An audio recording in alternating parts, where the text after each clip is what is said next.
안녕하십니까, 우짜입니다. 이번 이야기는 붕괴한 중국 주택시장에 반등은 없다 입니다. 그럼 보시죠.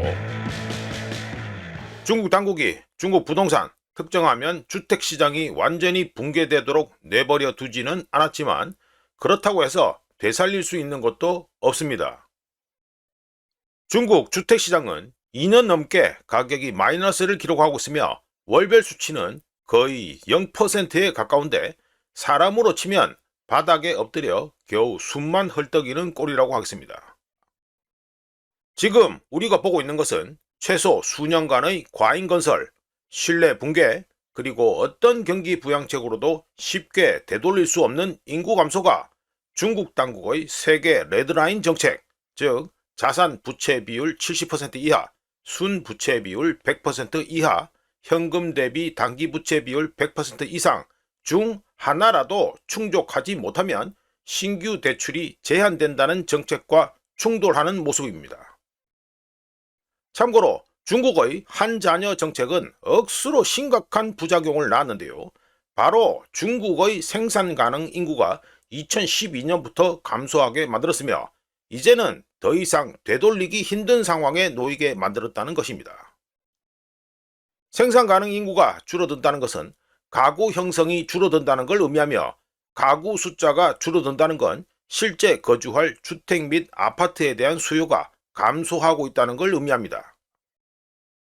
하여간 부채를 기반으로 한 건설 광풍이 10년 이상 지속된 중국 주택시장에서 중국 당국의 세계 레드라인 정책으로 인해 부동산 개발사들의 신용 접근이 차단되자 수요가 얼마나 인위적이었는지가 드러났는데요. 헝다그룹 파산과 컨트리가든 문제가 뉴스 헤드라인을 대대적으로 장식했지만 그들은 문제의 본질이 아닌 신호였습니다. 우짜가 2021년에 블로그에서 했던 얘기를 잠깐 다시 해보겠습니다. 아이러니하게도 중국 부동산 개발사들이 팔아먹은 악명 높은 달러 채권 규모는 2021년 기준 부동산 개발사들의 전체 부채 중에서 꼴랑 5%, 금액으로는 2,700억 달러밖에 안 되었습니다. 그리고 외국인 투자자들은 중국 부동산 개발사들의 달러 정크 본드를 매수하면서 중국 부동산 개발사들이 속된 말로 배째라를 하면 중국 정부가 구해줄 것이라는 가정에 기반한 믿음을 가지고 있었습니다. 하지만 가정을 바탕으로 한 믿음은 가능하지 않게 되었으며 달러 채권에 대한 중국 정부의 구제 금융도 없을 수 있다는 새로운 인식이 퍼지면서 중국 부동산 개발사들이 팔아먹은 채권 가격은 급락하고 수익률은 급등했습니다. 또한 2021년 당시 중국 부동산 개발사들의 부채 5조 2천억 달러 중 26%에 달하는 1조 4천억 달러는 미완성 아파트를 사전 판매 형태로 구매한 아파트 구매자들에게서 빌린 돈인데요. 이 돈 1조 4천억 달러는 수천만 중국 가게들이 부동산 개발사들을 믿고 빌려준 무이자 대출이라고 보면 됩니다. 따라서 부동산 개발사가 파산하면 수많은 중국 가게들은 자신이 빌려준 돈을 떼이고 무일푼으로 거리에 나앉아야 되는 시세가 됩니다. 그래서 중국 부동산 부문의 경우 중국 당국이 그냥 죽도록 내버려 두지는 않지만 그렇다고 되살릴 수도 없는 애매한 상황에 처해 있습니다. 중국 당국은 부동산 버블이 빅뱅처럼 한 번에 터지는 것보다는 서서히 피를 흘리면서 가라앉도록 하는 방식을 선택하고 있습니다.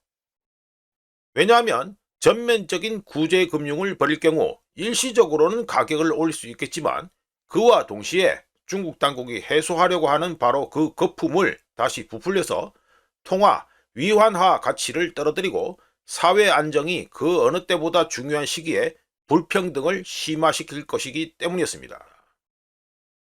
그래서 베이징 당국은 사태가 악화되지 않도록 쉬운 주택담보대출을 제공하고 남아있는 부동산 재고를 지방정부들이 매입하도록 하고 중국 은행들로 하여금 런웨이 로우, 즉 미완성 프로젝트의 완료, 바꿔서 말씀드리면 미완공 아파트 완공을 지원하도록 압박하는 등의 최소한의 조치만 취하고 있습니다. 하지만 그런 조치들은 새로운 수요를 창출하지 못합니다.